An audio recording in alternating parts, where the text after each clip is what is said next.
What's up, family? Gerald the Bossman here. You're tuned into the Bossman Show on AM 1010, AM 1430, 1055 The King. Let the King out at 105theking.com and the Bossman Show at bossmanshow.com. Hit me up on Instagram, The Bossman Show, Twitter at Bossman Show, and Facebook, Bossman Show. It's the Bossman on your radio. Listen to the Bossman Show with your host, JR, Saturdays at 9 a.m. right here on AM 1010, The King. BS3 Network, changing the way you watch TV. Yes, BS3 Network, changing the way you watch TV, covering content and hot topics from A to Z, sports, music, society and culture, movie reviews, you name it, we have it. Check it out on bs3network.com or check us out on Roku, BS3 TV on Roku, as well as check out your favorite podcasts on all podcast platforms or Spreaker.com/BS3 Network. You are now tuned to BS3 Network.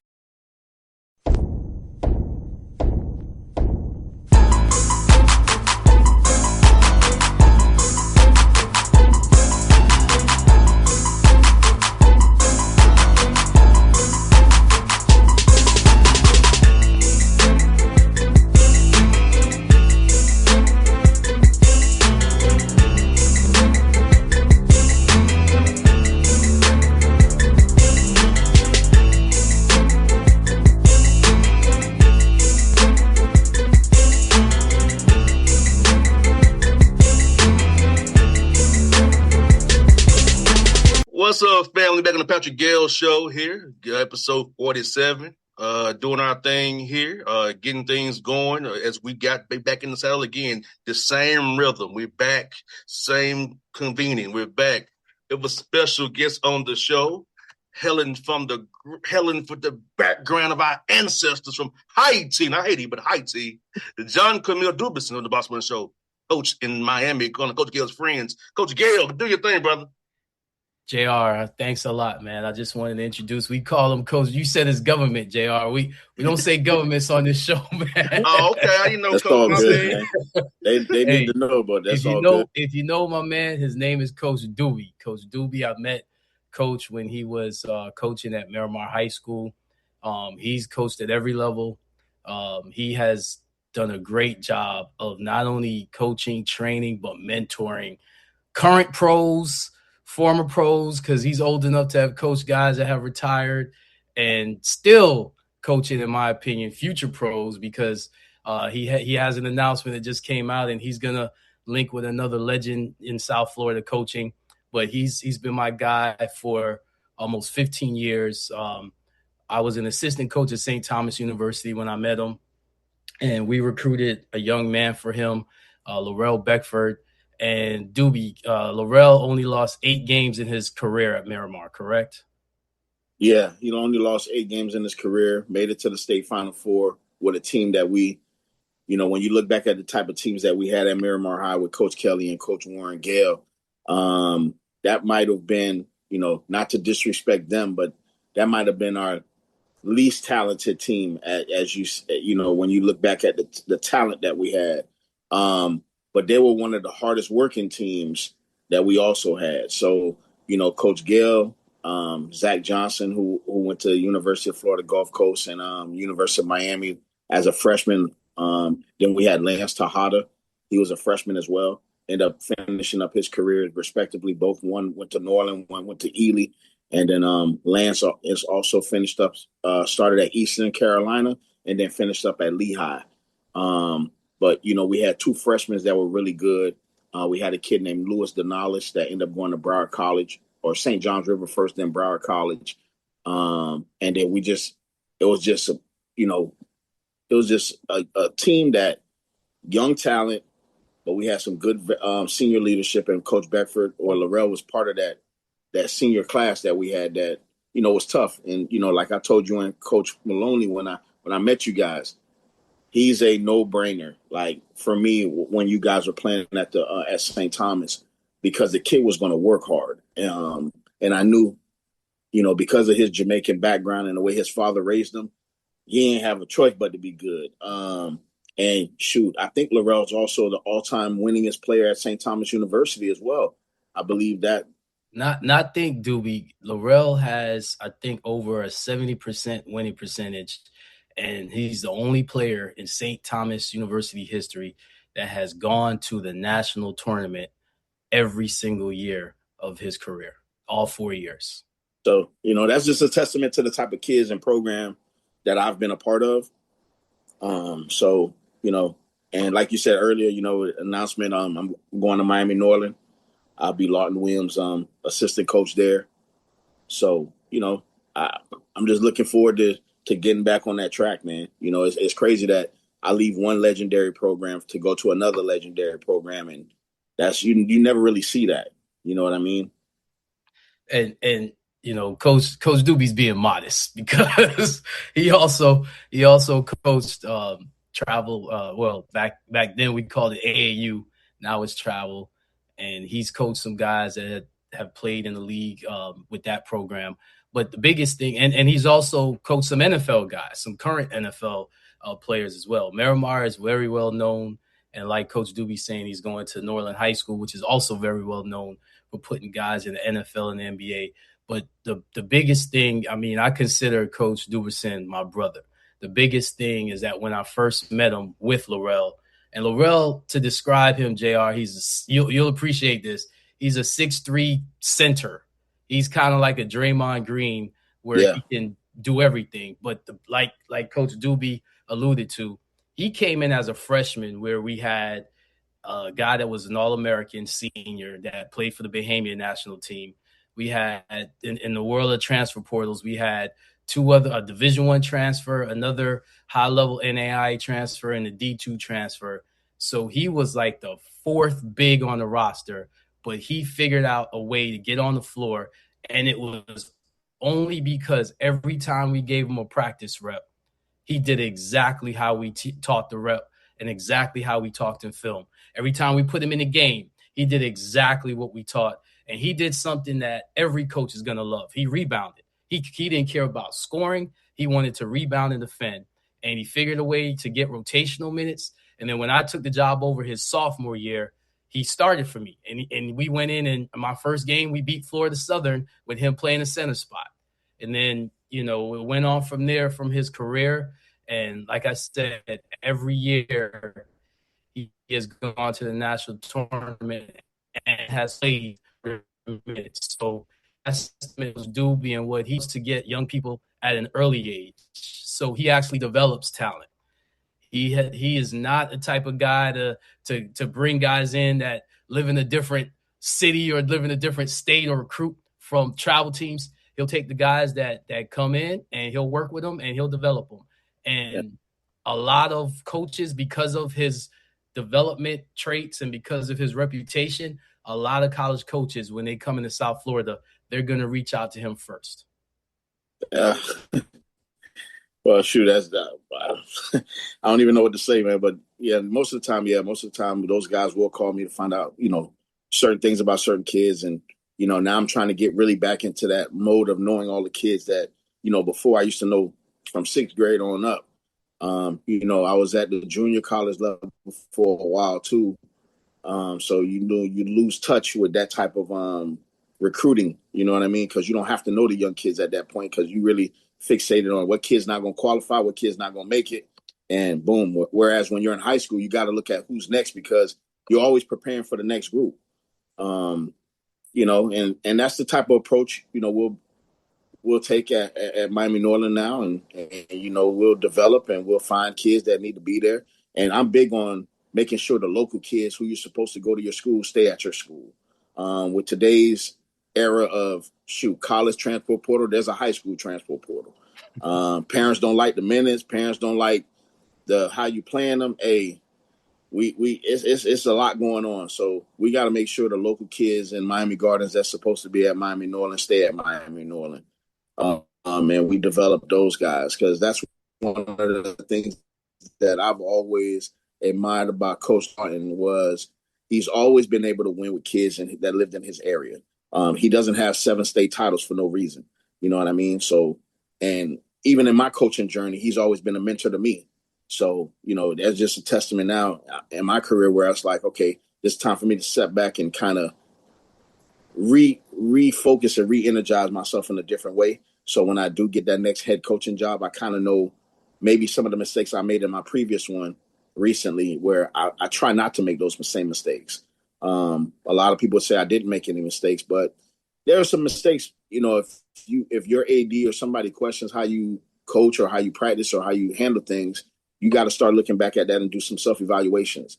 And I'm big on that. So, and I'm okay with that. So, this is a self-evaluation time for me. This time for me to get refocused. I got a chip on my shoulder. We got some work to do. Bro, dude, let me ask you a question, man. Like, I know back in my high school days, it was a feeder system. Like, we all went to a certain elementary, middle, to the high school. So it's not like that no more. You don't have a feeder system. You can go any way you want to now. Is that how it is? Because I haven't been in that world in a long time, so I still. Well, South Florida, the thing is, because of the option of choices, that you have choices now. You have options. So a lot of those times before, like when we grew up in the local middle school, man, you went to that elementary school, you went to that middle school, you went to that high school. If you didn't like coach, that was your business. If like that way they play, you was never gonna play there. You know what I mean? Man, I could live in Hollywood, Florida, and go play in Kendall in Miami with no problem as long as I got transportation. So like now you're able to now recruit students, let's just not say the student athlete, but just students in general, because of lesser numbers in schools. Schools, they need to fill these voids and seats, man. But private school, charter school, Catholic schools, public schools, I think everybody is also suffering from the same thing. And the only thing that's going to help you is that if you have successful athletic programs, that's going to create a buzz for you, because all kids want to be associated with winning, no matter what that looks like.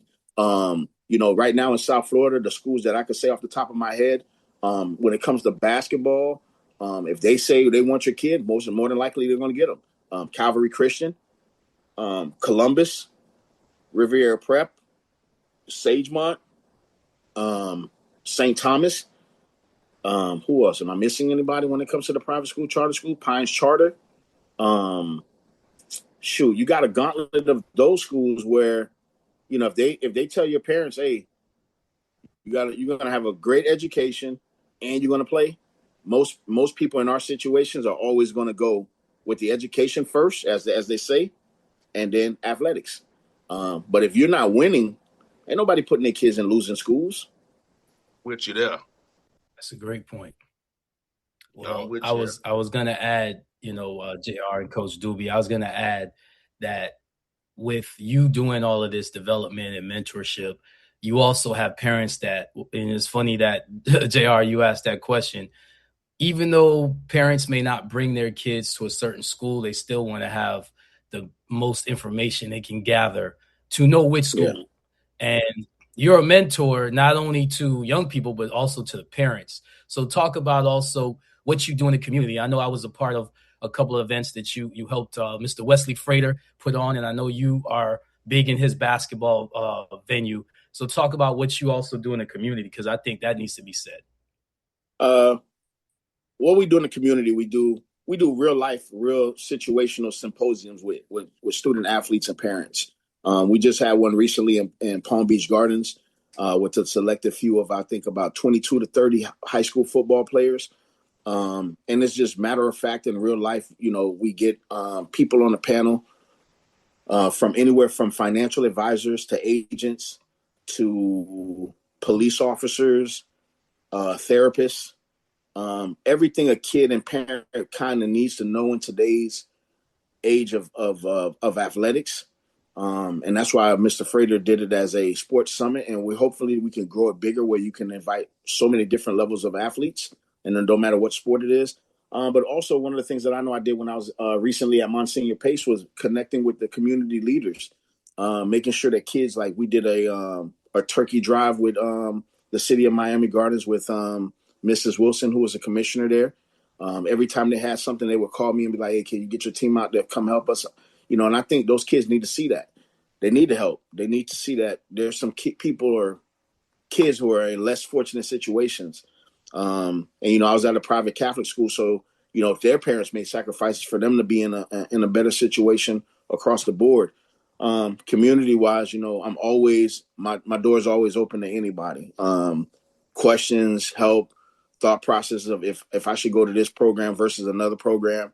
And one of the things I always tell people, I'm never going to bash the program, but I kind of know what kids fit what program when you see it and who's the coach. You know what I mean? You never want to put kids and parents in bad situations.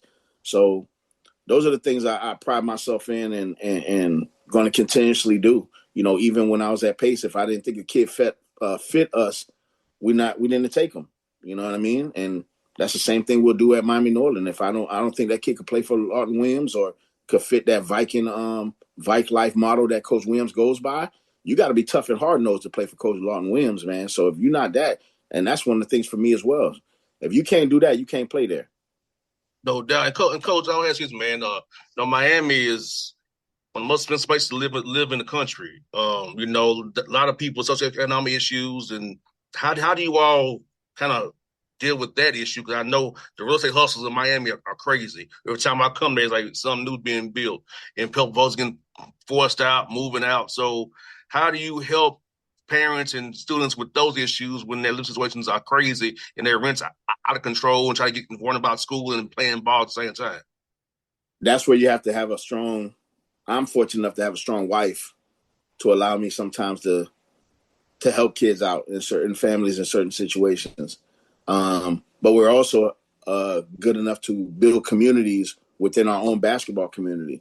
So we've had several kids who couldn't take this, couldn't afford this, couldn't afford that. I had some parents that used to put together a grocery drive and every couple of weeks drop off groceries to the families, find people to sponsor certain things for these kids.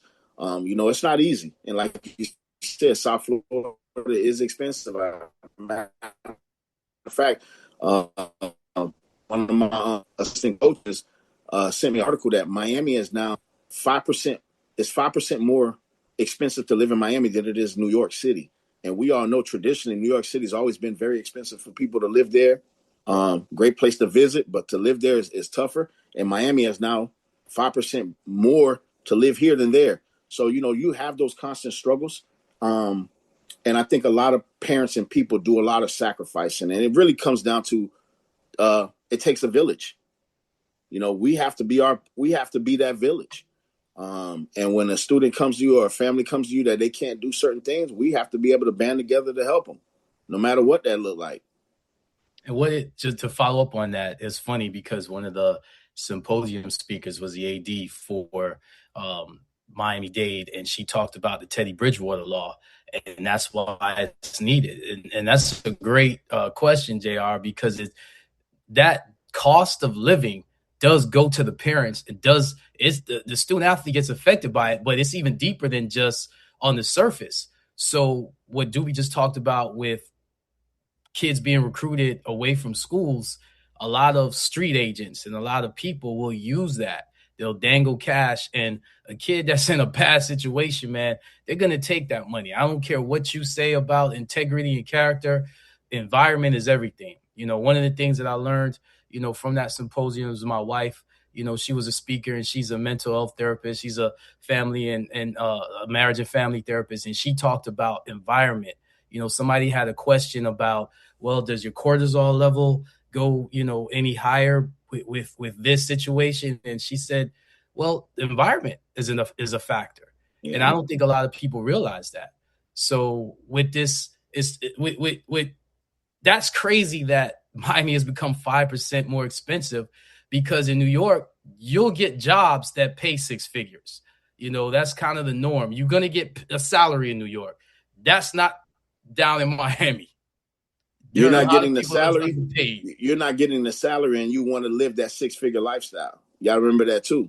The other thing too that kind of hurts too athletics, I think, as a whole in high school, is that these schools are not built for the budget of the business of high school athletics.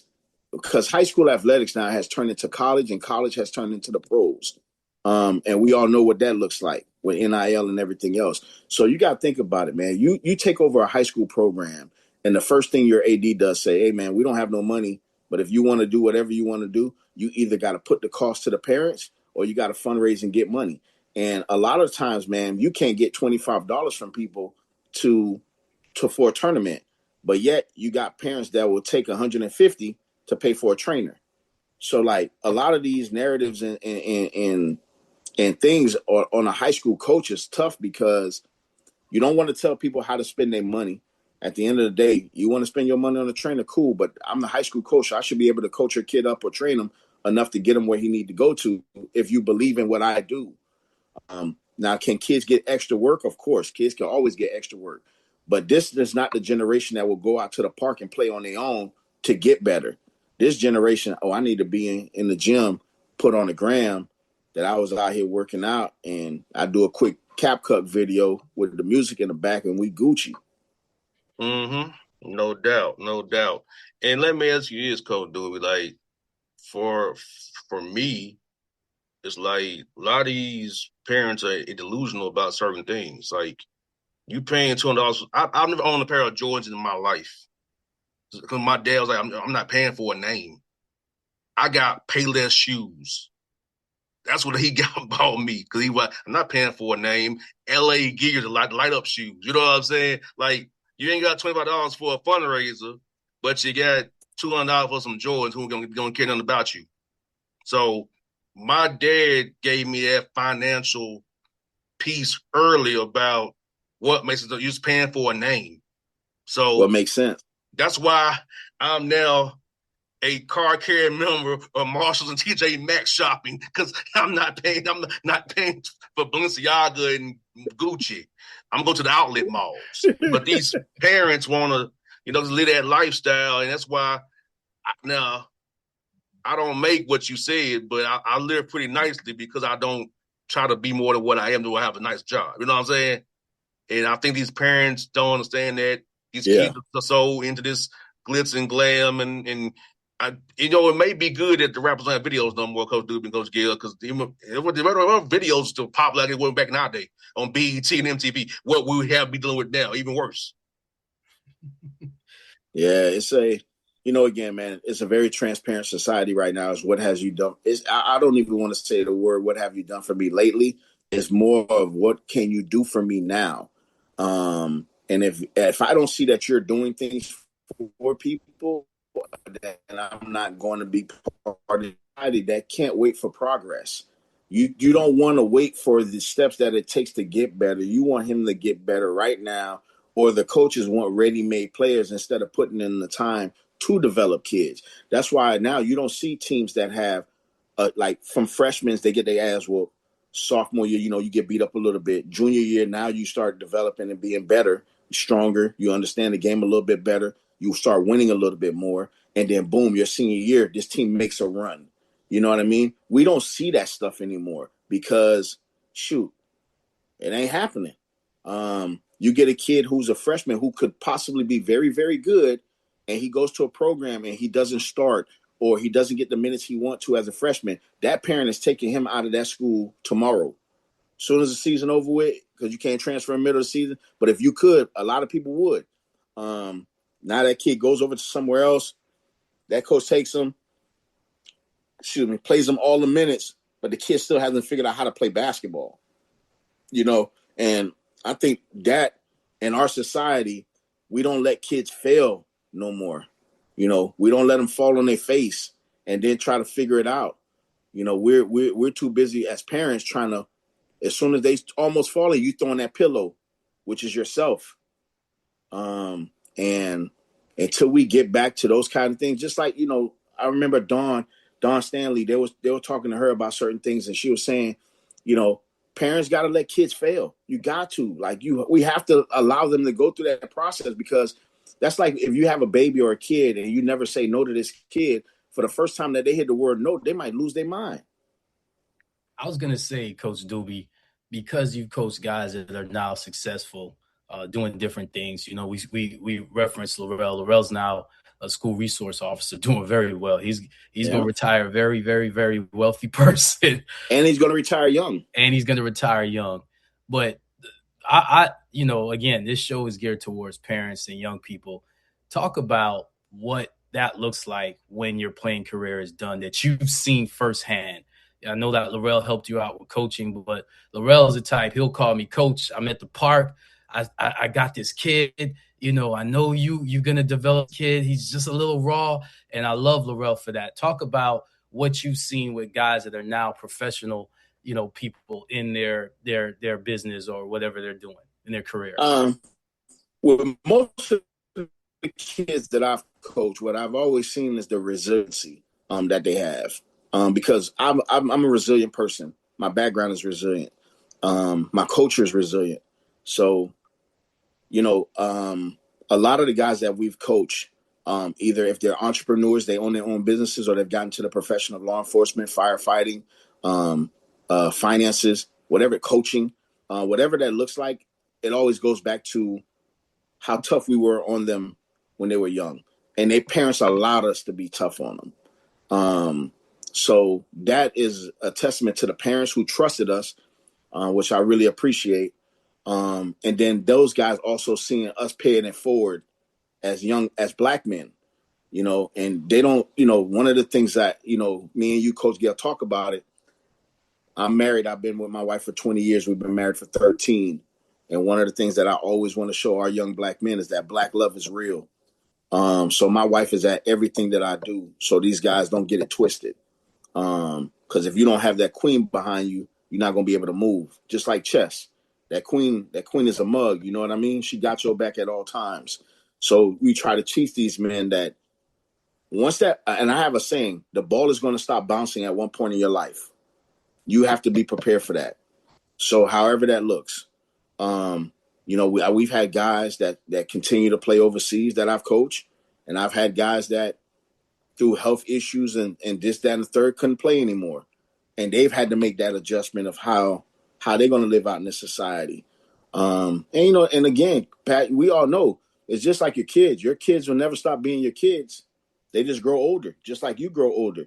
So they're always in your life. So these kids that we've coached, whenever they got a problem, they call. Whenever they need something, they call. Whenever they just, hey, coach, I'm just checking on you. You good? Yeah, they call. Coach, you need anything for the program? Nah, we good. Now, you sure? You good. You know what? You want to come by and talk to the guys? I love that. And that's how we got to continue to keep doing it, man. And, you know, it goes back to even with training, Pat, I'm simple. We're going to get some cones. We're going to get X, Y, and Z. I'm not going to get fancy with it. This is what we're going to do. That old school thought of things and process will never lose in time because it's the foundation of work. And I think if, again, we continuously build that foundation of work, that, you know, as much as we complain about these kids, we're also the enablers of these kids. It's our fault too. You know what I mean? So I don't get it twisted. I'm hard on these kids, but these parents, it's our fault. We got to look in the mirror too at some point and say, damn, why did I think that if my kid wasn't raised in a certain way or a certain place that he would not be better off? You know what I mean? And I'm not saying that in a bad way, but we all have gotten to that point where it's like, my kid ain't going to be raised the way I was raised or lived the way I lived at. But now we got kids who don't know how to take out the garbage, who don't know how to wash dishes, who can't do their own laundry, who can't sign a check, who can't balance a checking account. You know, we have those issues because all they know is swipe, swipe, swipe. Mom and dad told me I could swipe. That's what we're doing. No doubt. Well, Coach Doobie, it's been a pleasure to have you on the show. Congrats on your new role. We'll be pushing that out here this weekend for you. I look forward to chatting with you down the road, and when I'm in Miami, come down and catch you and Coach Gayle. I'm gonna be downtown in Brickell at the Four Seasons, but I'll come up to almost Broward County where y'all at. You living good, man. You at the Four Seasons in Brickell. You living good.